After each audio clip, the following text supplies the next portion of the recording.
Me desperté esa mañana con el peso de un silencio que dolía más que cualquier palabra, y el aroma a café frío de la taza, abandonada en la mesa, me recordaba que ya no había nadie para compartirlo.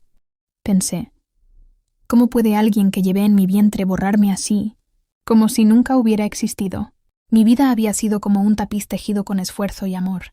Nací en una familia humilde, pero con el tiempo, trabajando duro junto a mi esposo, construimos un hogar sólido. Él era el pilar, manejando nuestro pequeño negocio de importaciones, y yo me encargaba de la casa y de nuestros hijos. Teníamos una hija, Elena, a quien criamos con todo lo que podíamos dar: educación, viajes.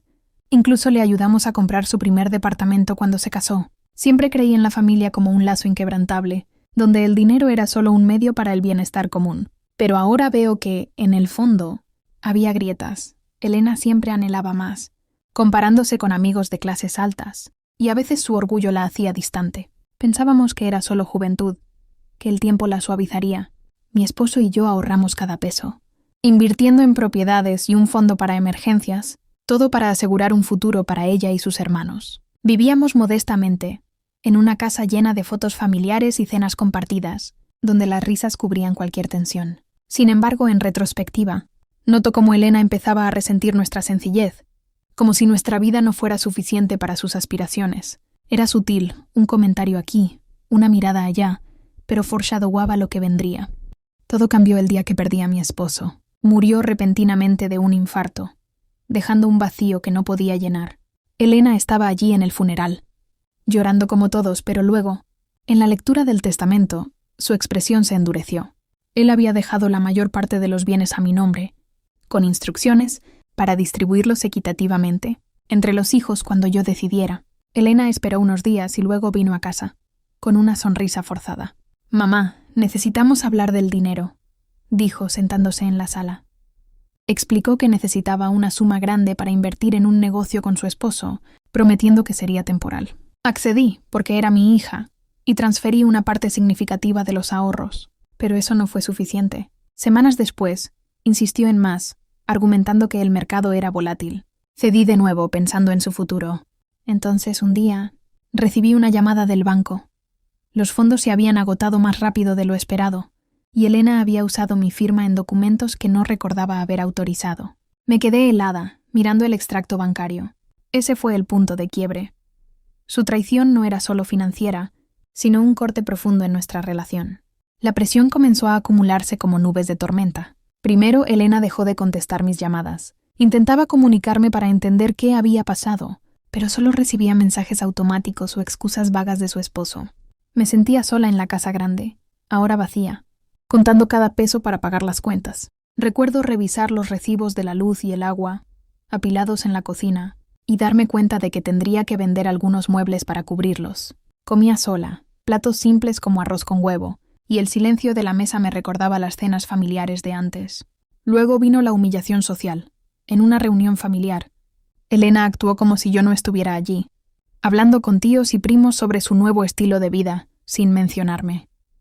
Me dolió ver cómo me ignoraba, como si fuera invisible.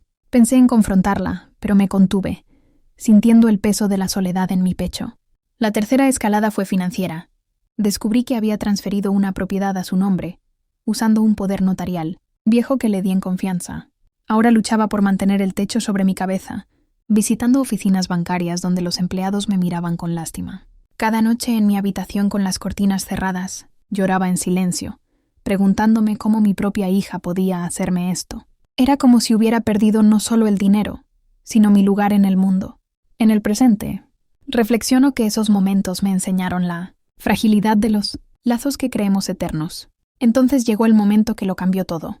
Revisando papeles viejos en el ático, encontré una carta de mi esposo, guardada en una caja polvorienta. En ella detallaba sus preocupaciones sobre Elena. «Querida, sé que amas a nuestra hija, pero he visto su ambición. Por eso dejé un fondo separado a tu nombre, en una cuenta que solo tú conoces». Adjunto estaba un documento bancario con un saldo considerable que Elena no había tocado, porque no sabía de su existencia. Esa revelación me dio un respiro. No estaba completamente arruinada. Reframó todo. Ya no era solo una víctima, sino alguien con opciones. El poder había cambiado de manos sutilmente, y por primera vez en meses, Sentí un atisbo de control. Decidí actuar con calma, sin revanchas. Primero, consulté a un abogado amigo de la familia, en una cita discreta en su oficina. «Podemos recuperar lo que es tuyo legalmente», me dijo con un suspiro, revisando los documentos. Preparé todo en silencio. Reuní evidencias de las transferencias irregulares. Actualicé mi testamento para proteger lo que quedaba. Y contacté a mis otros hijos para explicarles sin dramatismo. Planeé el momento con precisión, esperando una reunión familiar donde Elena no pudiera evadirme. No grité ni acusé, solo reuní fuerzas internas, recordándome que la dignidad era mi mayor arma. En el presente sé que esa compostura me salvó de más dolor.